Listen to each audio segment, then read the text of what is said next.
stated that raising the minimum wage would reduce income inequality between poor and rich. But that's not necessarily true, since, like I said before, low-wage earners are not just poor families. It is a percentage of it, such like from here, percentage from UC Berkeley Labor Center. Low-wage workers are distributed as such. So married with no kids are 17% of low-wage workers. Married with kids are 23%. Single with no kids is 40% of low-wage workers, and single with kids is 20%. So that's kind of a big spread. And according to the Federal Reserve Bank of San Francisco, minimum wages target individual workers with low wages rather than families with low incomes. As a result, a large share of higher income from minimum wages flows to higher income families. So instead of decreasing the gap, instead just raises both of them up. So the gap doesn't really change, it stays the same.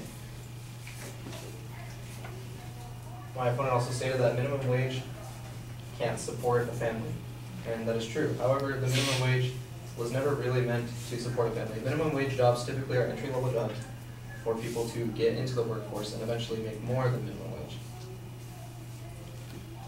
My opponent also stated that higher wages will help pay for the expensive housing in California.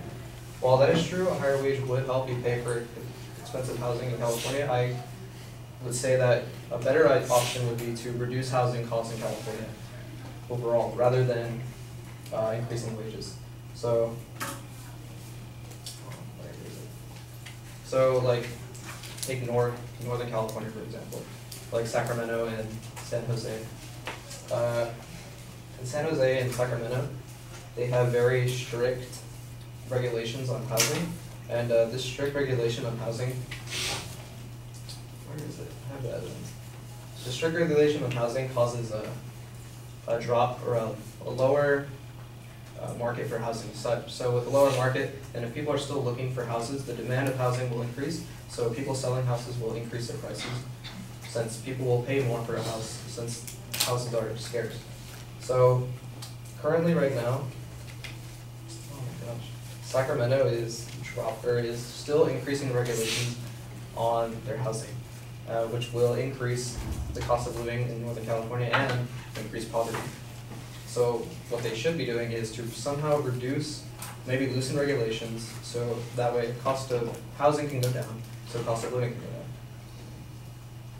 go down. Another thing is, in this new age, or the 21st century that we live in, a lot of jobs are being taken by college graduates. So did I not have my card? I know all my stuff. I think it was like, the statistic was from something.